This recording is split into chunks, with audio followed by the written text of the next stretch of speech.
السلام عليكم ورحمة الله تعالى، مرحبا بكم مرة أخرى في مطبخ شهيوات عيشوش. اليوم راح نقدم لكم المسمن بحلوة ترك. نستحقوا في هذه الكيفية غرفية فرينة نعمروها مليح حساب عبار، كل واحد باش يعبر. غرفية فريدة، غرفية سميد رقيق، حبة خمارة، حلوة ترك بهذه النوعية اللي ما يكونش فيها المكسرات، قليل من الملح والزيت والماء. نبداو على بركة الله. بسم الله. ناخذ الفرينة كما قلت لكم والسميد، العبار اللي تعبري به، بغيتي بالكاس انت وحساب العائلة اللي عندك. غرفية من السميد الرقيق نخدمو به البغرير، قليل من الملح،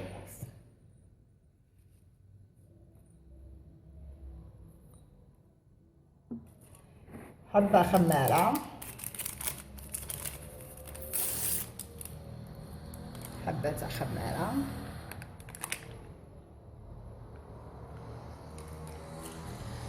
ناخذو قلنا حلوة الترك اللي تكون بهذه الطريقة ما فيهاش المكسرات. ها هي ما فيهاش المكسرات.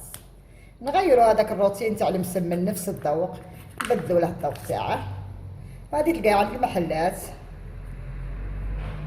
بسومة معقولة، يعني تخلطي مليح داك حلوة الترك، تدخليها مليح في المسمن. صدقوني راحوا تجربوه يعجبكم. ها هي تدخليها مليح مع الفرينة مليح.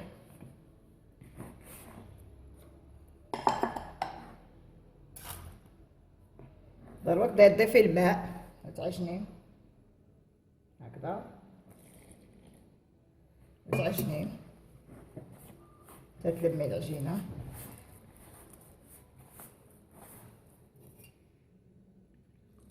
هذا المسمن اللي فيه السميد يبغي شويه دلك، ما تيبسش العجينه باش يساعدك في الدلك.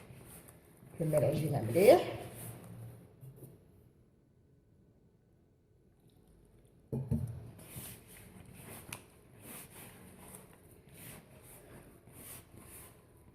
هكذا العجينه مليح.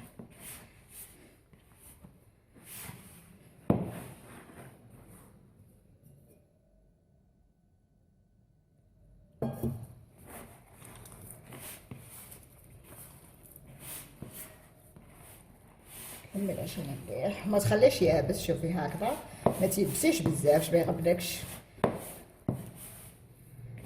تلميها عاودي تدلكيها مليح.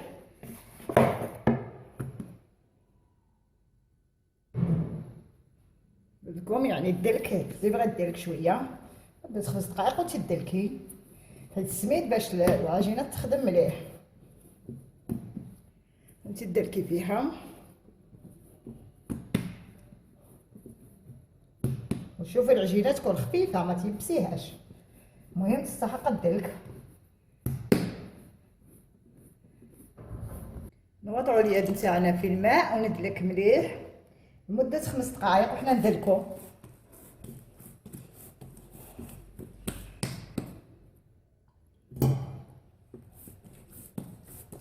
تنشوفوا العجينه خلاص هكذا، ندلكو مليح.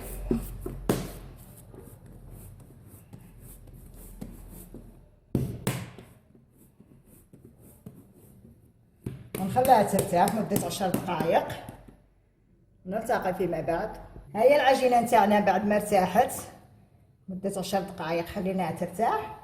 ناخدو الزيت ونخلطو الفرينة والسميد، ولا ما عندكش ديري الفرينة وحدها ولا السميد وحده، صح السميد يكون رقيق.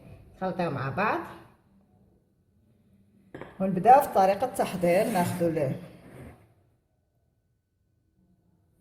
الزيت ندهنو هنا باش نحطو العجينة تاعنا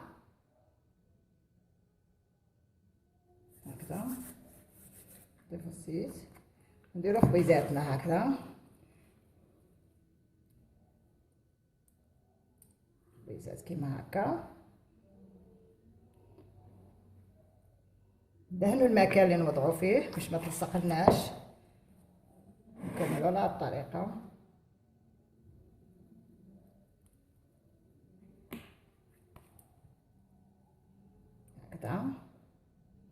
الكويزات تاعنا وندهنوهم هكذا باش ما يتشلحوش.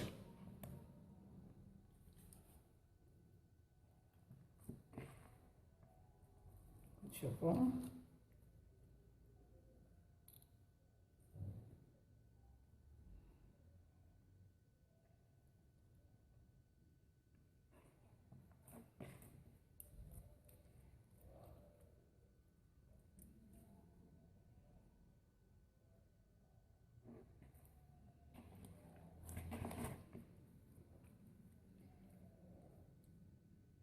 صدقوني راكم تجربوه ان شاء الله ويعجبكم.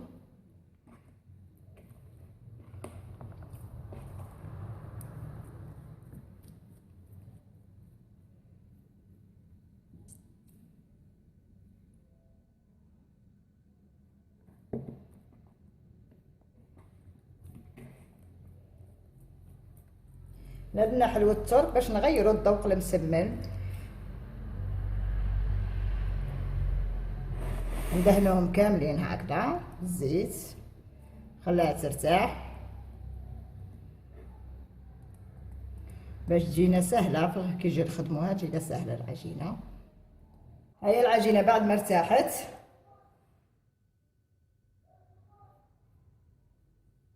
نخدمو بالحبه هكذا كذا.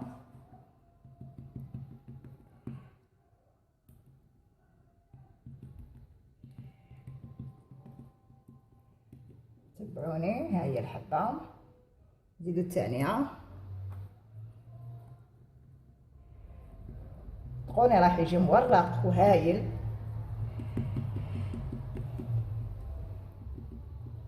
نعاودو نقبضو الخبزه هذه الاولى والثانيه نحطوهم مع بعض، نبداو نسرحو مع بعض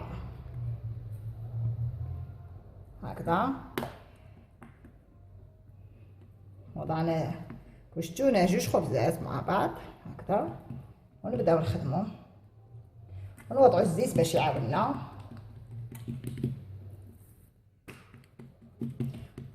دائما الجوانب نسقموه مليح باش ما يجوناش غلاط وخشان.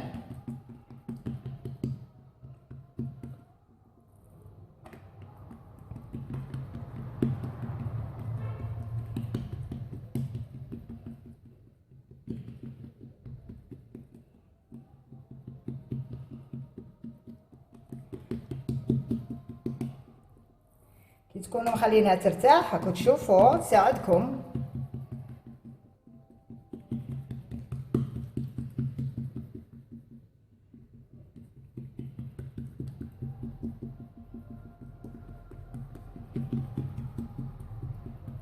جوانب دائما ضغطوا عليهم باش ما تجيكمش غليظه.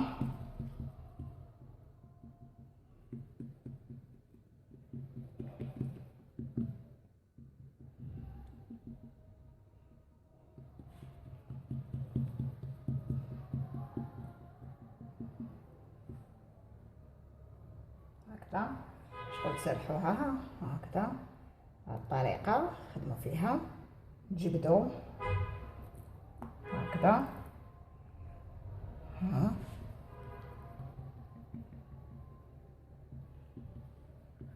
تشوفوا حتى يبان لكم الرخام من تحت، تشوفوا ولا الطاوله اللي تكونوا واضعين فيها هكذا.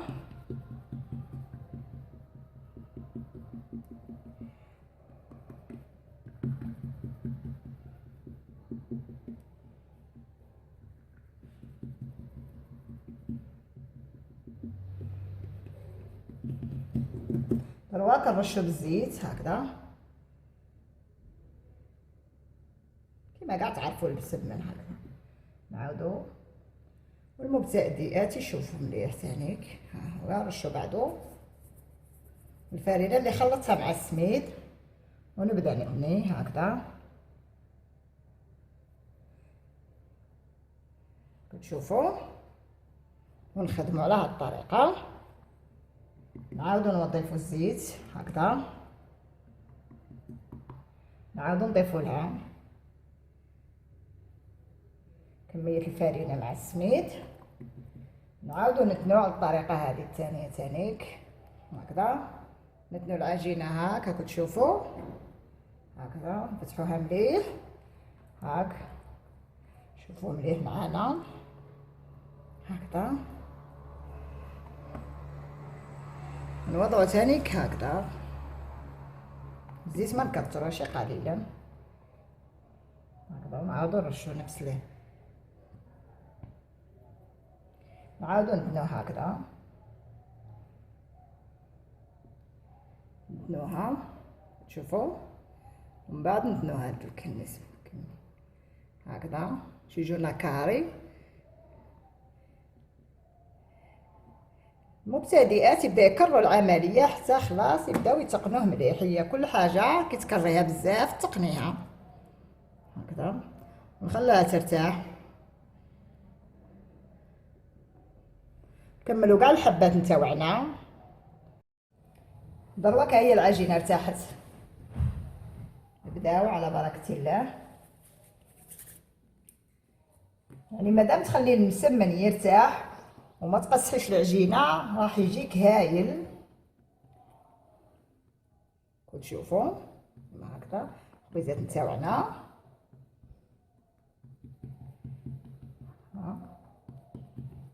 الجوانب دائما ما تنساوش الجوانب باش ما يجيكمش غلاط، ماشي تضغطوا في الوسط وتخلوا الجوانب هكذا.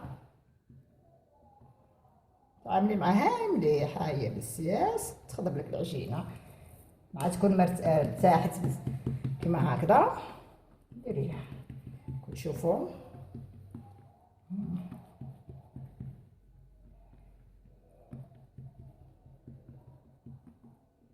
هما تقلبيها هكا كاع في الجوانب، كمليو كاع على هاد الطريقه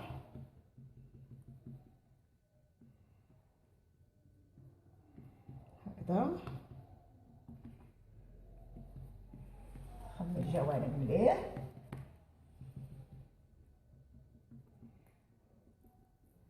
قلبيها هكذا. هيا الحبه تاعنا، هيا درك ناخذ المقلاة ولا الطاجين اللي عندنا نوضعوها تسخن ونجيب الحبه تاعنا ونطيبوها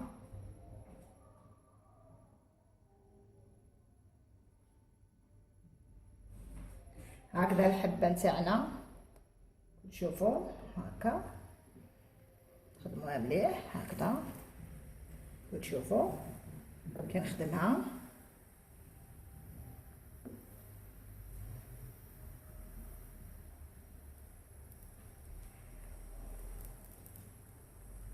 ما يهمش ديري مقلاة كيما هكذا ولا طاجين اللي عندك متوفر.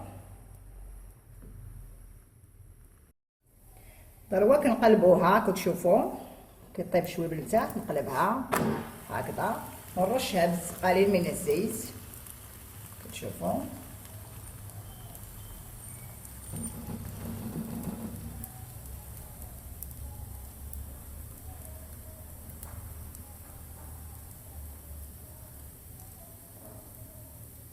نعاود نقلبها ما نخليهاش تحمر بزاف، نعاود نقلبها على هاد الطريقه، نعاود نرشها بالزيت هكذا، حيت في الاول ما رشيناهاش هكذا.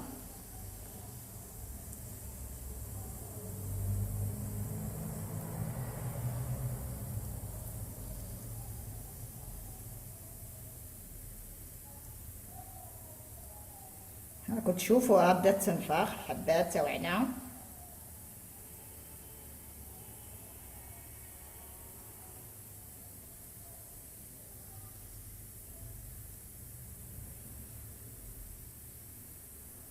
هذا راجع ثاني كليب ديالك خاص له وحده تدلك مليح كتشوفي.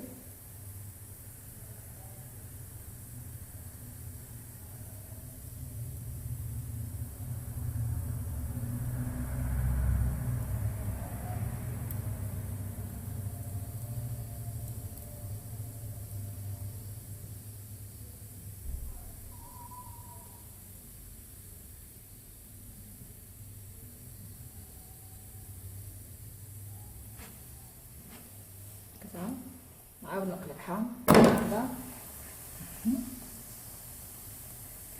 تحمر مليح.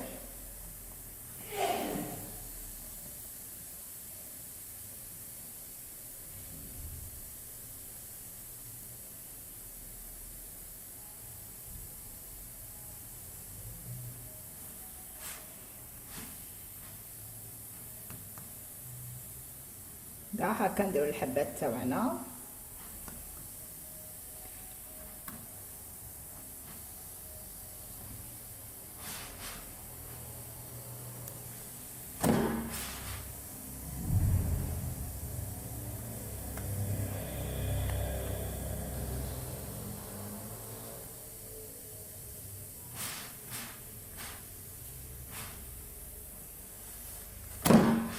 كي تحمر مرتاح تنحوها.